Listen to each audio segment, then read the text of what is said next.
podcast. Bring your friends!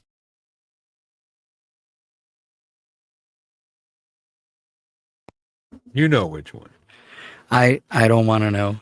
I don't want to know. You know. You just don't want to say. I don't want to know. You know. I don't want to know. know. Welcome back, everybody. He knows. I don't know anything. We were discussing about cleaning the podcast studio.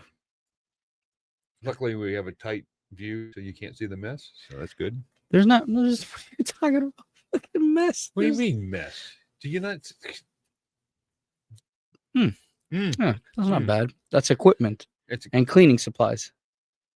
with dust on them. With this. Good sir, I'm offended that you said that live. Right, we'll edit it out. So All right. To everybody listening, thank you so much. Thank you so much for listening. We really appreciate it. If you haven't hit the like and the subscribe button, go ahead and do that. What we're going to be doing, which we've been talking about this for years now. Yeah. And obviously, you know, other people do it, and it's received really well. And we constantly talk about this. We're going to be doing basically episodes dedicated to Medal of Honor recipients. Mm-hmm. We did Peter Lemon before, which was which we're still trying to get Vietnam. We're still trying to get a hold of him because he is still alive. Yeah.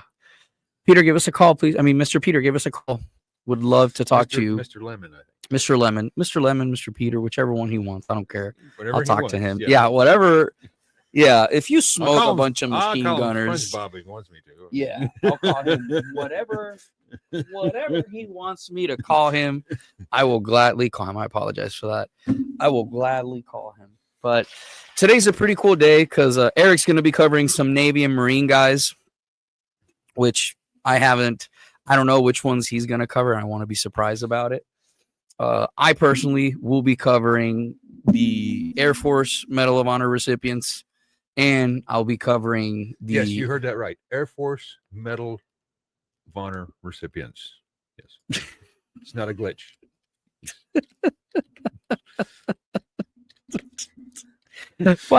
What's the problem with Air Force? Bro, there's a video of an Air Force. Yeah, I know. I seen the video aren't that the guy running up the hill? He's pinned. Yeah. That one's... That Air Force guy. Gangster. It is gangster. Okay. Yeah.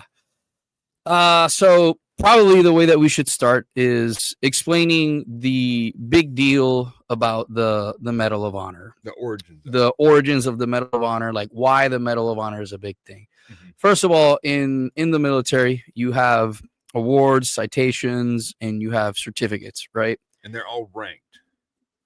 They all have a great a system in which you basically can see. That's why a good conduct is you get points for that, but we'll get into that. We'll get into that. There's a certain medals have certain meanings for them and certain points for them. So a lot of times, if you have a family member who's a veteran and stuff like that, they'll look at someone's stack, and you'll hear people talk about that a lot of times. Like, yo, what's he got on his stack? Mm-hmm. What they're referring to is basically the medals are going to go approximately 1/8 of an inch from the center line of your left breast pocket, and it's going to go all the way up. You'll have some badges also, which when you see someone with a badge, that's a completely different thing. In the Navy, I believe y'all also do something a little different. Y'all have ribbons for marksmanship. And we do it's also a ribbon for so you can wear the ribbon or the medal, but you can't wear the ribbon and the medal. Yeah, that is correct. That's a good thing to explain. It's like you can't wear ribbons and medals combined. Like you have to either wear one, and that's going to depend on your uniform that you have. Like if it's a Class A's or a Class B's, or whatever variation they have, you'll see it. All of that in the Army is covered under what's called Army Regulation 670-1. That's like the Bible for how to properly dress and stuff like that. Yeah, that's all your uniform regulation. Yep. It even, believe it or not, even tells you how to lace your shoes. Yes, there is a proper way to lace your shoes. And truth be told, man, I'll say this because I get this a lot. Why we don't talk about our time in the military is like we'll talk about it on other podcasts, and we'll talk about certain things. But a lot of times there's way cooler people than us. But you can find a lot of way cooler people. Yeah, way cooler people. But we appreciate everybody spending time with us. Yes, so thank you. So to go on over here, we'll share this right here. Here's So here's a picture. A shout out to Military Times Media Group, which they do a really good job, in which you can see right here all the medals. And you have the medals and you have the ribbons. The ribbons are normally worn with like your class A's and stuff like that. The medals are worn for like special occasions and whatnot. And if I mess up something, by all means, you can crucify me in the comments section, you know. The reason why a lot of veterans always look at people's stack is because they're going to see like what you've done. Your ribbons, it's really easy. Yeah, the ribbons tell a story. So a lot of times you see vets, when they see certain colors on a hat and stuff like that, they know like, oh, that person was Vietnam. Oh, that person was Marine Corps. Oh, that person was probably, you know, Navy and stuff like that. Not all Army ribbons and medals are Navy ribbons and medals. Correct. So that's why some of them say Army on it and some of them say Navy. What you'll also notice in here is that there are 3 different Medal of Honors, right? You have I believe that's the Air Force Medal of Honor. You have the Navy, Marine, and Coast Guard. And then you have the Army Medal of Honor. Yeah. As you can see, the Medal of Honor goes above all. What most people don't know is that Medal of Honor recipients receive salutes. They have to render salutes, but they also must have a salute rendered to them whenever they're wearing the Medal of Honor. And truth be told, I've never met one in person yet, but I'm pretty sure I would be sleeping with that probably. Like I get a salute. I would wear pajamas just so I could wear it. I get a salute. Can you imagine? Somebody wakes you up, it's like damn straight. Staff sergeant, yeah. You better fucking recognize after all the stuff that he went through.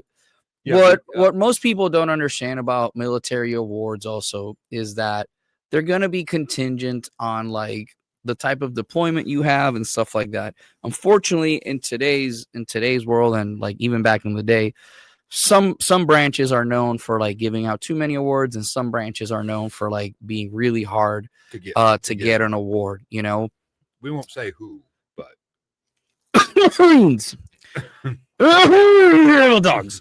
Anywho, so that's something that you should take in consideration. This is why there's such a discrepancy sometimes whenever you talk to somebody about stuff they've done and what they have under awards, because a lot of times things just get, you know, swept under the rug. Sometimes its award is just the paper and not correct. And a lot of times what they'll do is they'll downgrade your awards, because the way the military award system works is you have to get certain signatures and write something up in order for it to be done. For certain awards, you have to have an investigator paper. In the Army, I believe it's called a 15-6 or something like that. For like, you know, a combat action badge or a combat action ribbon, you have to do a report. Combat related, you're going to have to. So, and you have your combat medical badges too, which we can cover those on another time because those are really cool, really cool.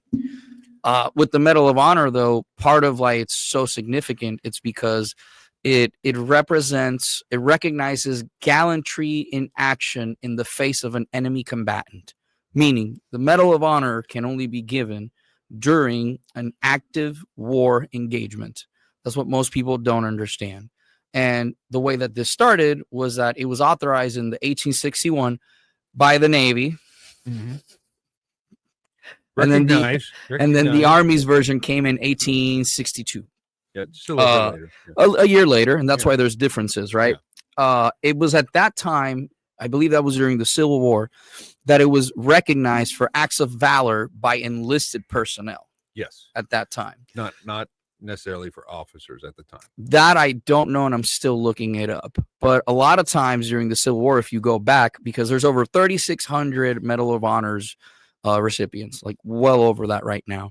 A lot of times what happens too is there's some political involvement, like everything in the world. Mm-hmm. And you'll see people be granted a Medal of Honor or an award upgraded to it because they looked into it and they're like, well, oh my God, this dude killed a battalion size, you know, with enemy team with a bayonet. Yeah, a bayonet, you know, like some, a lot of times in the veteran community, you'll hear this expression is like, oh, that's some Call of Duty shit. Yeah. Like, that's what they mean by that. Like, you read some of the Medal of Honor citations. Like, Audie Murphy's a great example. And I was going to cover Audie Murphy today, but unfortunately... Yeah, you said you were going to cover Audie. Yeah, but unfortunately, Audie Murphy has an extensive background in a lot of books and stuff like that. So I'm trying... He does, but... Correct. I'm just saying that the act that got him the Medal of Honor. No, I know. But the thing is, like, I have someone that's going to come talk about that who was part of the Audie Murphy Club in the Army. Oh, okay. So in the military too, like you'll have like little clubs. It's all a lot of it is a good old boy system. Sometimes the Audie Murphy Club is one that's very difficult to get into. Number one, because it tests everything. It will require a lot of studying, and you have to go through a panel. And on top of going through a panel, you have to have certain time. You have to be a non-commissioned officer and stuff like that. So there's a lot of things that goes into that, right? There's a physical test for that too, isn't it? Correct. There's a lot of stuff that you have to do. The original legislation for the Medal of Honor to be changed came from a legislator in Iowa, and the name it eludes me right now, but it's not on my notes, bro. Oh, okay. Right. And then what ends up happening is they extended the eligibility to officers in 1915. Okay. And it was basically, there's specific guidelines that they give for what constitutes an act of valor, right? A little more information that we got. And by the way, all this information is by the Navy Times, the Army Times, the Medal of Honor Museum, which they have amazing resources. And we actually never been on that. We should go to that. I think that'd be really cool to do. That's in, is that I think in, no. Didn't you go to the... No, I went to Colorado, to Pueblo, where they have 3 Medal of Honor recipients that live close to each other. I think it's in Washington and D.C. Like a flag row or something like that for the Medal of Honor. They do, because they have 3 from the same town. Okay. Medal of Honor Museum. Oh, my bad. Arlington. Yeah, that goes to show Texas. you. I apologize for that. That's embarrassing. So that's a lot closer than what we thought. I was in, I guess, in the opposite direction. So. Yeah, you normally think like DC and stuff like that. So anyways, as of this year, there's over 3,500 Medal of Honors awarded. How many of those are alive is not a number that I really have in front of me. And also when referring to it in like a respectful setting. That's from when it started. From when it started, correct. That's how many people have gotten it. No. That's actually, let me correct myself. Thank you for that. That's how many there are total since the medal began in the 1800s.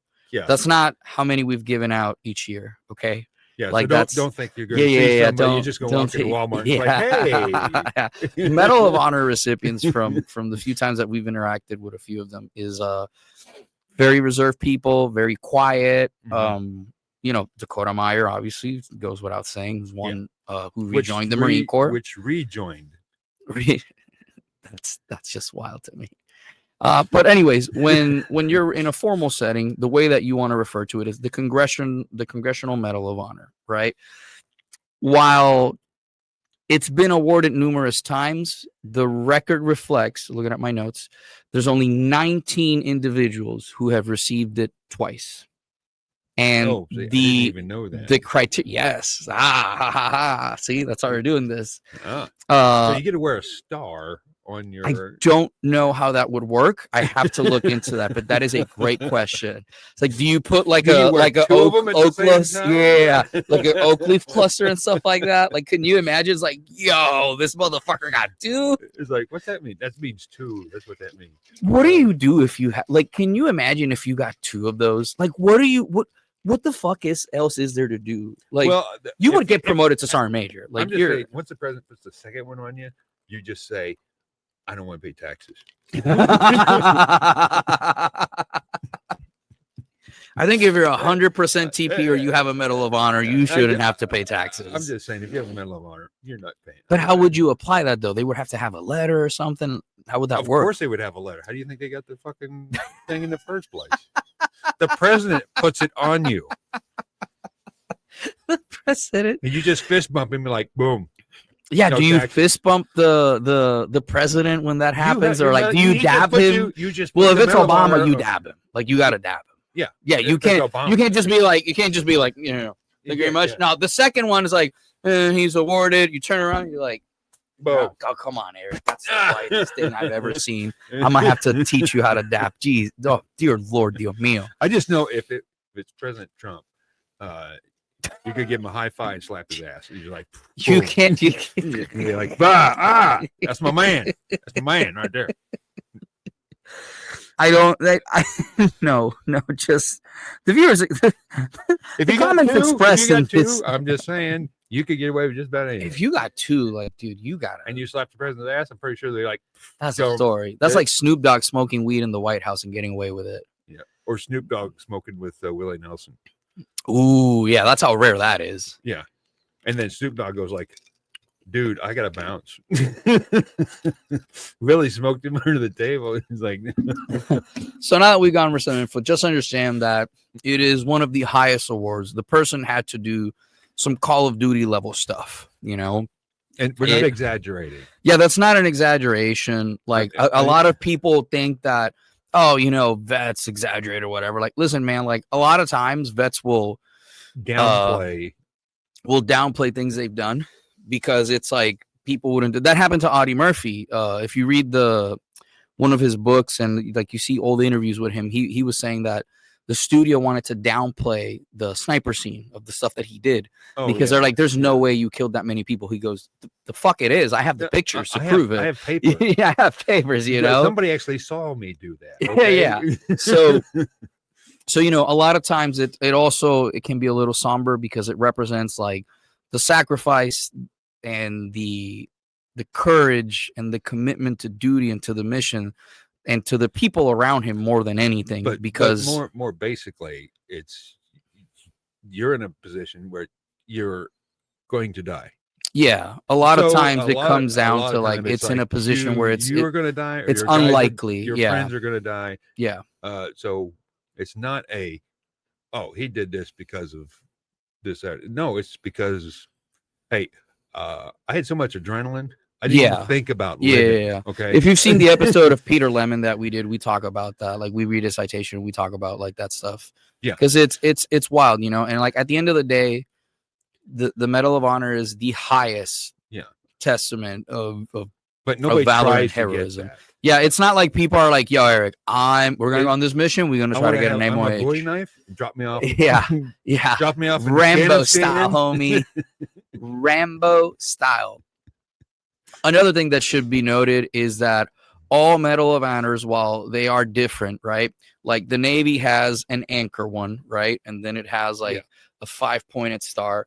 The Army, the Air Force has like this little emblem, like the Nicholas Flamel emblem, like an eagle, and then it's got the face of the Statue of Liberty. And then the Army says, and by the way, most of these except the Navy ones say valor, like at the top and stuff like that. It is it is one of the highest. We'll get into that. It is probably one of the highest. It is literally the highest award that you can see. The ribbon is represented by a light blue color, and it has 5 stars in it. The service ribbon has a flag, and it has 3, 5, 8, 12, 15 stars in it. In a circular pattern. Correct. Yeah. So it's important to distinguish, like, if you see this, if you have the Medal of Honor, you're not wearing a ribbon. Correct. If you have a Medal of Honor, stuff like that, you're actually going to wear you're going to wear necklace. Yeah, you'll wear I wouldn't call it necklace. I would call it a medal. It's a medal, but it has goes around. It has a lanyard that goes around your neck. Correct. Almost like a necklace. Also, if you've never seen when they present the Medal of Honor to someone, it is a huge deal. I've gotten to see a lot of those like on TV and stuff like that. And whenever you see people like they're reading the citations, sometimes they'll read the citation, like they'll say something that's hilarious and the person like laughs, but it's like, you got to understand, like it is a military ceremony. So they're going to play, the Army song, the Marine Corps hymn, the Marine Corps song, whatever the fuck they call it. the Air Force, the Navy, stuff like that, and then they're gonna play, these other things. So it's a military. It's presented as a military award. So you have to stand right there in front of the president, and everyone watching on the news, and the vice president too. If your wife hasn't left with Jody, you have to sit there. And a lot of times I've seen interviews where they're talking to the guys. They're like, "Hey, what was it like, when it got presented to you?" And a lot of guys say, "I don't remember, man. I was just trying not to pass out. I was like so in shock. I was just trying not to pass out. I don't remember. I saw the video and I'm like, oh, okay, that's what I look like." Yeah. Well, it's surreal because, like I said, nobody goes out and tries to get. This is not an award that people you can purposely go out and go for like an achievement medal. Like they have the there's certain things you can do that you're like, I'll put in myself for an AAM or an RCOM or whatever. You can actually go for that, try to get that particular medal or that ribbon, but that is not one. No, that is circumstance. So a few notes also to understand is that each Medal of Honor citation is going to be different from the other. However, certain wording and things that they say is going to be very similar. The military, whenever they like to there's a criteria they follow. There's basically pattern, there's a pattern that they follow for like these citations. I'm trying to pull up the one that we're going to be talking about today. And by the way, if you have Netflix, there's a show that is literally called Medal of Honor. That's literally it. There's I think like less than 10 stories. It has some really good ones, and it also has the one that we're going to be talking about today, which it is Staff Sergeant and I think retired Sergeant First Class Edward A. Carter. This one to me is Chief Warrant Officer. Is that what he was? No, by Chief Warrant Officer for okay, this is for the militarymuseum.org, right? Okay. Which that's where we're getting all of our information and all of our stuff, right? Edward Carter Jr. to me is one of my favorite ones to read because there was times like at work and stuff like that I'm like, man, I don't want to do this. I feel like a pussy doing this. But then I would sit down and read those, and coincidentally enough, like it would motivate me to go to work because there's so many odds that have to be overcome in order for like missions to be able to be done. And I'm gonna pull up his actual citation here real quick. Which I'm at the Medal of Honor place. The medal. Oh God. Where is Hold on. Recipients. Yeah. Search recipients. There you go. Yeah. So if you go to the cmohs.org, you can literally find all the citations and all the information, which it's pretty cool.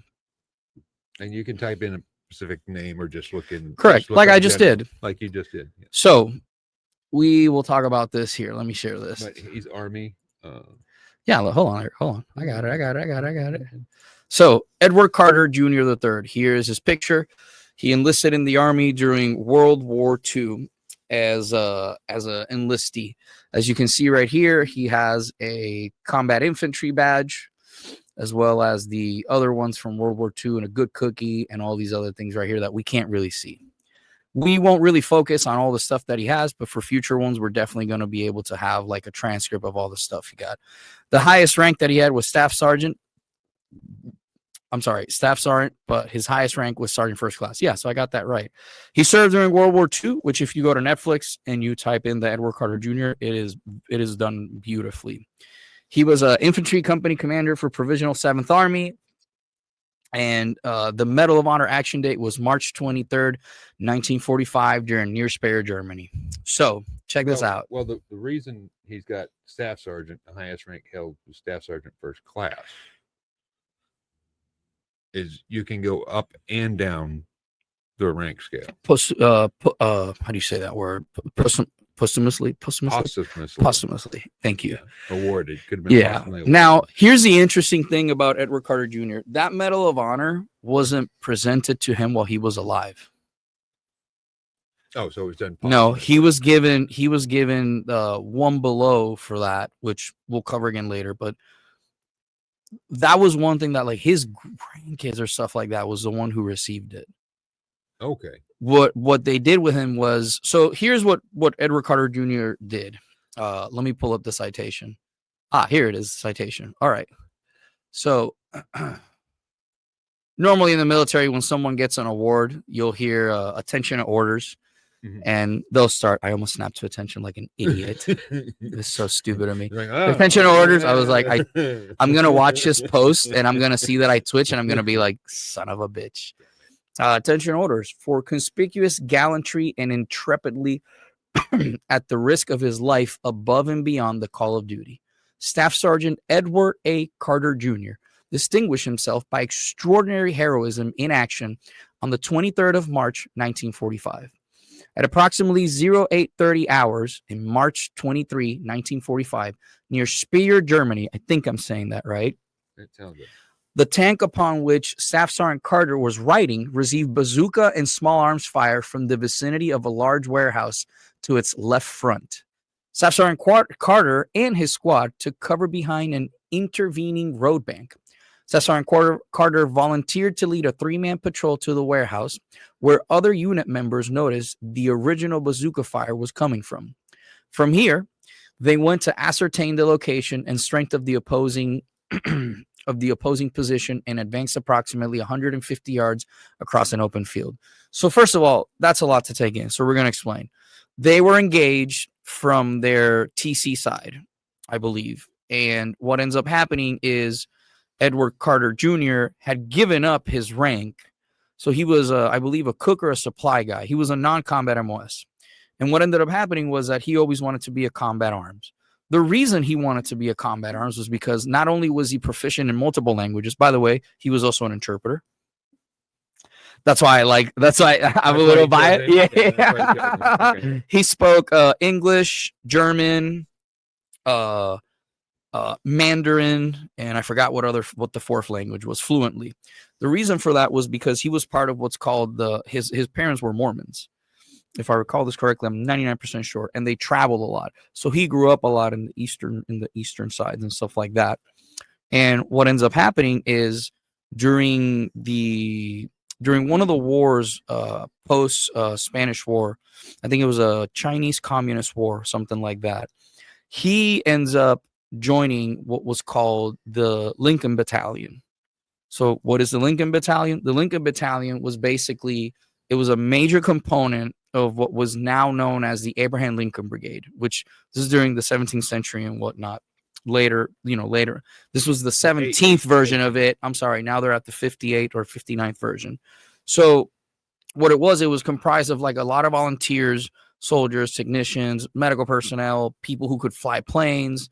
They wanted to help the Allied forces fight the Nazis. I hope we don't get banned for that. And what ended up happening was that he had joined that and was a machine gunner during that time. Later on, we'll explain why this is relevant. So going back to his citation. So they get engaged. He got engaged and he took an advanced group to go check out what's going on. What they did basically is a reconnaissance to be able to engage an enemy force. But here's the thing about this. He has no fucking clue how many people there are. And he had to go 150 yards. And he had to cross 150 yards open space. So I'll explain for the civilian friends. When you're engaging an enemy, you normally want to have cover and or concealment, right? Cover means bullets don't go through. Concealment means as long as they don't see me, they can't shoot me, I guess. So they probably crawled 150 yards. Well, we'll get to that part. So what ends up happening is he takes some of his homies with him. Yeah. And I mean that in the best of ways. Yeah, yeah. And what ends up happening is they load up and they're like, okay, listen, like we see where they're at. So we're just going to have to crawl through it. What ends up happening is they start to take incoming fire. They start to take SA, small arms fire, SAF, small arms fire. And with the enemy like going on them in an open field, they're starting to take casualties. Yeah, like pretty fucking quickly. One guy died pretty quickly. Well, when you get shot in the head, Yeah. So they start receiving small arms fire, and they see that they're also taking, I believe, sniper fire or fire from somewhere in the hill. Carter, being injured at this time, takes a shot and pops the dude with iron sights. Or at least at that moment, I'm assuming it was like, well, I'm not getting shot from there, so I'm assuming he's either away or I got the dude. Yeah. Because it's just iron sights, dude. So what ends up happening is he orders 2 of his members of his patrol to cover the position that he's in. Mm-hmm. And this is what's called like moving under fire or bounding under fire. Okay. What ends up happening is the enemy had a machine gun nest, which is what they encountered, and that's where they were getting shot from. And Staff Sergeant Carter at the time takes 3 shots on the arm, but he continues to advance under movement. Yeah. So then what ends up happening is a grenade lands, and he takes another small arms fire, and he takes one to the leg, and it whips him off his feet. Like it like knocks him out. As he's down, he starts to perform first aid on himself. At this point, I believe he thinks that his friends are gone, you know, and as he's taking care of like his wound, and he's hit by a grenade. So. Correct. And the small arms fire. So what ends up happening is he starts to take a drink, and the enemy shoots him from his left hand, which the bullet goes through and through his hand. So disregarding that wound, he continues to advance by crawling and engaging. He'll crawl, move, they're Engage. Up. I'm up, they see me, you know, I'm up, they see me, I'm down. I'm up, they see me, I'm down. And even though he was severely wounded, because at this point he's been shot like over 5 times. You know, this is like World War II 50 Cent is what I'm saying. Yeah. That was funny, fuck you. So he ends up within less than 50 yards from where the machine gun nest is, the bazooka, and now he sees that they have artillery means right there because it's covered. And what he ends up doing is he ends up throwing some grenades, and he kills a couple of them. What ends up happening in this engagement, he smokes over 5 people, and then a grenade comes from the side in which the artillery position was, the bazooka fire was coming from. Mm-hmm. He goes unconscious. And what ends up happening is at this point, he realizes his boys are dead. Like they're around him. And what ends up happening is the Germans had kill checks. You know what a kill check is, right? Yeah. It's basically when you walk up to someone and pop, you know, make sure that they're not there. To the head. So he is injured, gets up, and he's like, fuck this. I am not going to be a prisoner, homie. I am not going to be the dude that gets taken. Like, I'm going to kill everybody. He ends up engaging over 4 enemies and smokes all of them. This is after he got knocked out twice. This is after he'd been knocked down twice, hit with nades, taking small arms fire. His homies are dead. Yeah. They took sniper fire or whatever it was. Because that part is iffy when you read the history of it. And there's also a book, by the way, which I gotta get. It's Honoring Sergeant Carter, A Family's Journey to Uncover the Truth About an American Hero. You can get it for $14.99 on Amazon, by the way. So go ahead and head on over to get that. Shout out to Amazon. They need all the help they can get. We're gonna go ahead and skip to that one. So he's behind a thing unconscious for like 2 hours, right? So what ends up happening is eight enemies, because I'm looking at my notes. 8 enemies approach him. Eight Nazi soldiers. 8 Nazis approach him. Riflemen, whatever the fuck you want to call them. And Carter is like, not today, motherfucker. So he kills 6 of them by pretending to letting them come in. I call that their old switcheroo. He's like sitting there, has his gun. Doing a rope-a-dope. And then as soon as they got within like distance, he smoked all 6 of them. Like talk about like he left 2. This is the wild part why I love this one. This is what people don't get. This dude has at this point, he has like 15 kills, I think, at this point, I believe. Because it's 6, 5, guys, and then the 3, the sniper, and then the 2 on the nest. So that's 6, 2, 8, 16. Yeah, 16. 6, 2, 8, 8. No. Yeah, he captured 2. So 6, 2, that's 8. 5, 6, 7, 8. Yeah, so 16 people. And he keeps these 2 dudes alive. But here's the part that I love the most. He tells them in German, hey, put your shit down, bitch. Put your shit down. Like, can you imagine the clusterfuck that they see this black guy in the woods that smokes everybody, and then he goes, and they're like, oh shit. And meanwhile, he probably has a really hard time walking. He has a hole through his right hand or through his left hand and got shot in his because he was drinking from his canteen. Yeah, and then he was shot 3 times in his right arm. Three times upward. Because the way that those positions work is what's called grazing fire. He got shot 5 times. Yeah, I'm gonna say 5, minimum 5. A minimum of 5 That's shots. That's the Army's 50 cent, homie. 6 guys and told the other 2, it's like, not today. When after he had engaged and killed the nest and whatnot, he was down for 2 hours. Yeah.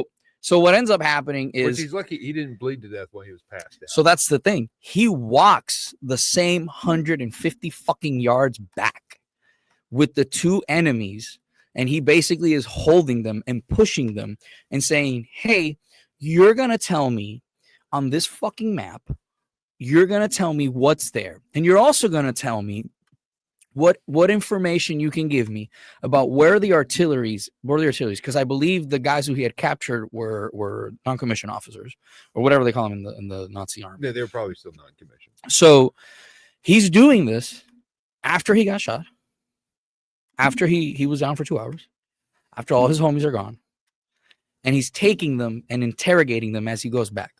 When he goes back with his unit, he reaches them and he's like, I need a map before I pass out. Because he realizes at that point, like, he's lost a lot of blood. Yeah, he's like, bro. Yeah, bro. Like, and here's the thing is, like, I don't recall where the injuries were, but you get hit in the leg. Fuck, dude. Like, fuck. And he has his hand, like his left hand has a hole, which thank God it wasn't his right, but I'm pretty sure his right hand has to have some sort of shrapnel or something. Shrapnel. I'm just saying, it's like, he had a grenade go off. Bro. Yeah, he probably can't hear for shit, but he interrogated these people. He's like, talking to my left ear. And then in German. Yeah. So he gets to his unit and he then tells them, like, yo, I need a map before I pass out, because I'm about to pass out. I need you to give me a map. And he tells his CO, like, hey, on this route, near this spot, hey, near this city, there are anti-air stuff, and there's also artillery that we're taking hits, and all these spots. Mm-hmm. And they're like, how the fuck do you know that? He goes, speak fluent German. I asked him that. I asked him on my way back. On the way back, this dude, like, talk about commitment. Yeah, in German, talk about commitment, bro. Like, I think I have a commitment to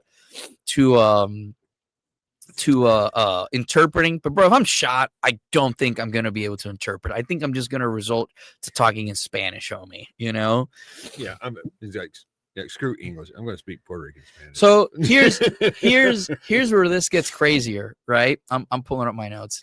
So here's where it gets crazier. He ends up going back to medical to get some aid, right? Well, yeah, of course, yeah.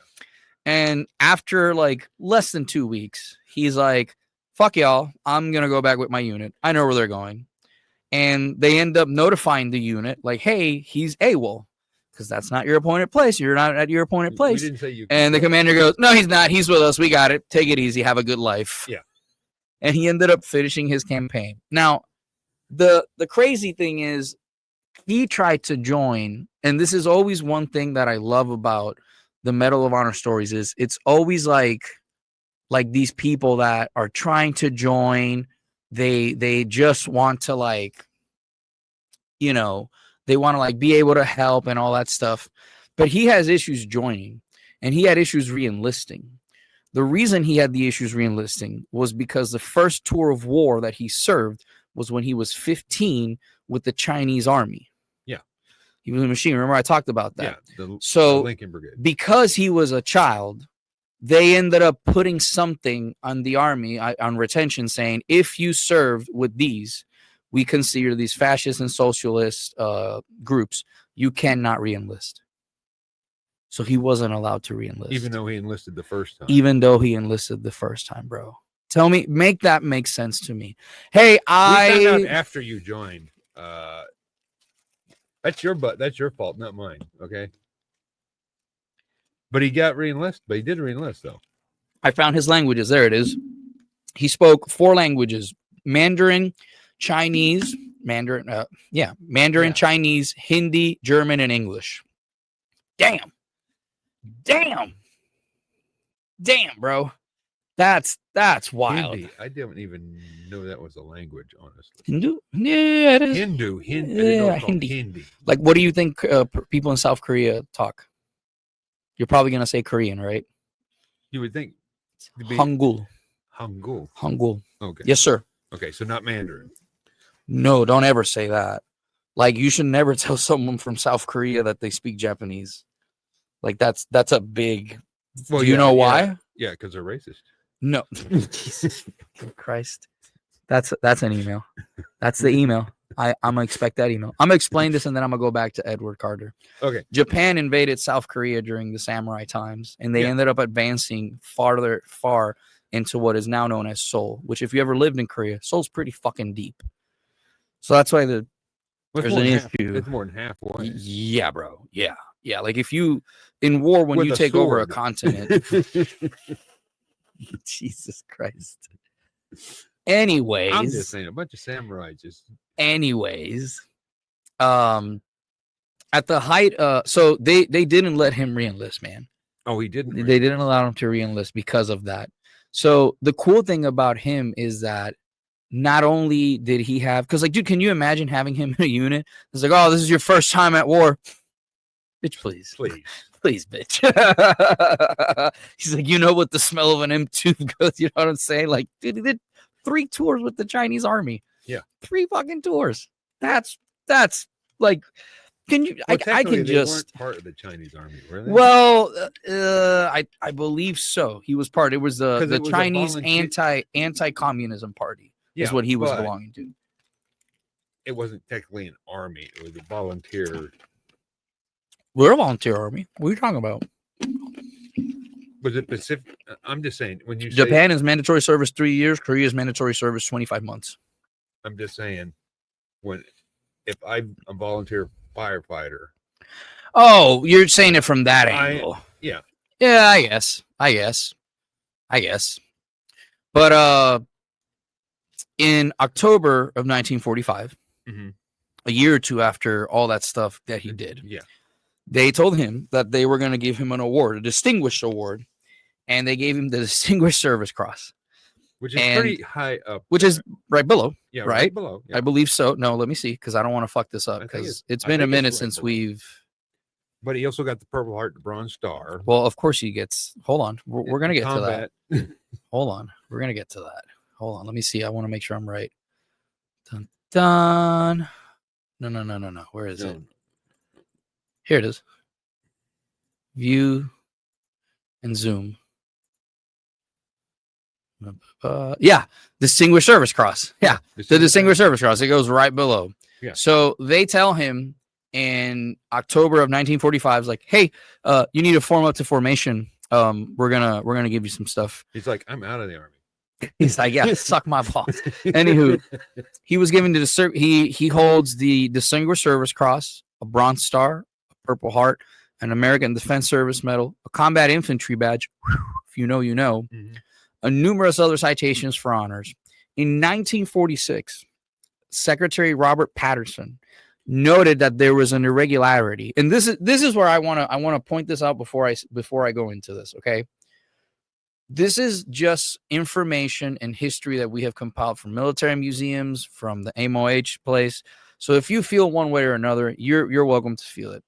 But part of the problem that there was during World War II was they were still in America. We were still having a lot of issues with different bathrooms, different fountains, segregation and stuff like that. Yeah. So he came back to that, basically, which is like wild to me. And in the Army, they also had issues because originally Black people and Hispanic people were not allowed to serve in combat roles. What ended up happening is we had a major catastrophe the 1943, and that's when they allowed like a lot of people, like, you want to enlist, let's go, fucking get the fucking, can you breathe? Yes, get the fuck in. Yeah. So that's part of like what was happening to him. And here's the even wilder thing, right? He died. Oh man, I'm trying not to cry. He ended up working in a in a tire factory for years. Can you imagine that, bro? You're like, man, Johnny just stares off to Edward stares off into the distance sometimes, and he's just quiet. Why is he like salivating whenever we give him a gun? Whenever we give him the drill gun, you know? But he died at 47, man. Yeah. Like he had lung cancer from the shrapnel that was in his neck from the grenades. And unfortunately, he died from lung cancer at the UCLA Medical Center in Los Angeles, January 3rd, 1963, man. It wasn't until the 90s that President Clinton presented Carter a posthumous Medal of Honor to his son, Edward Allen Carter III, in Washington, D.C. And that to me is just wild, bro. That it took over that's 40. No, yeah, that's over 50 years. Yeah. 43, 96. Yeah. 50 years, bro. 50 years to give that dude a Medal of Honor. Yeah. And his kids ended up receiving it. It was the time in which he was in. But it wasn't the tire factory that did him in. It was the shrapnel. The shrapnel that they couldn't get out or wouldn't take out. Because a lot of times it's stuck in certain areas, so it develops, the muscle develops around it, unfortunately. Yeah, so but it poisons you. Yeah. But they didn't know that at the time, I'm guessing, because I don't know, man. I don't know. Those are good questions that unfortunately I don't have an answer for you at this time. So I'm just saying sometimes it's better to leave the bullet in. Correct. Yeah, that is a true thing. There are times, like, I know people, we've had people on the podcast that have shrapnel. They just don't talk about it. Yeah. But it's like when you get stabbed, you don't pull it out. No. Never pull out the knife. The movie and you pull it out. Yeah, no. And then that's how you will bleed out in less than 30 seconds. Yeah. You leave it in, which sounds foolish, but you leave it in. The part that I love about these Medal of Honor citations, man, is how wild the stories are, and like how like it is just really beautiful. You know, it's really beautiful. So we'll talk here. In this case, he was not going to be prisoner. He's like, either I'm going to die. It's like, bro, I am not going to be reading some shit and you fucking tell me. So the citation reads, for extraordinary heroism in action on 23rd March 1945 in Speyer, Germany, when the tank on which he was riding received heavy bazooka and small arms fire. Mm-hmm. Sergeant Carter voluntarily attempted to lead a 3-man group across an open field. Within a short time, 2 of his men were killed and a 3rd seriously wounded. Continuing on alone, he was wounded 5 times and finally forced to take cover. As 8 enemy riflemen attempted to capture him, Sergeant Carter killed 6 of the men and captured the remaining 2. He then crossed the field using as a shield his 2 prisoners, from which he obtained valuable information concerning the disposition of enemy troops. Staff Sergeant Carter's extraordinary heroism was an inspiration to the officers and men of the 7th Army Infantry Company Number 1, Provisional, and exemplify the highest traditions of the armed forces. Yeah. Woo. And that's just a real quick synopsis of what happened. Yeah. That's very, very, very, very summarized. Very summarized. You know. But to everybody that's listening, I hope this is something that you absolutely enjoy. I know this is something we've been talking about for years. So we've been reading up on a bunch of stuff. We have some cards that Eric got me. And obviously, you know, we don't have all the information. It's our first time, but Mhm. if there's anyone specifically, like me personally, I want to do Dakota Meyer next. I would like you to do Marcus Luttrell, I think. Is it Luttrell? Who's the SEAL? You're gonna have to be more specific. Hold The on. No. seal. Who is the seal? No, I forget. Murphy. It's Murphy. I think it was Murphy. Hold on. I think the last name was Murphy. You're gonna have to. Yep, Michael P. Murphy in P. Afghanistan. Murphy. Afghanistan 2005. That's where the Murphy challenge comes from. Yeah. But if Mr. Levin out there listening, just give us a call. Yeah. Before we head out, by the way, hit the like and the subscribe button. If there's anything, mistakes or anything, please go ahead and correct us. On the link below, we'll have some merch for you to be able to purchase now that we've got that going. And on top of that, we're selling ad space. So if you'd like to talk to us about selling some ad space with us and whatnot, please go ahead and talk to us. One of the prerequisites that we have is that it's something that there's something to sell. Number two, we probably would have to endorse the project. So if it's something that you're willing to do, we'll try the product, like supplements and stuff like that. But to everybody that's listening, I hope you really enjoyed this. Like, I know we had fun doing this, and we're definitely going to be doing more of these. So thank you very much. Hit the like and subscribe button, everybody.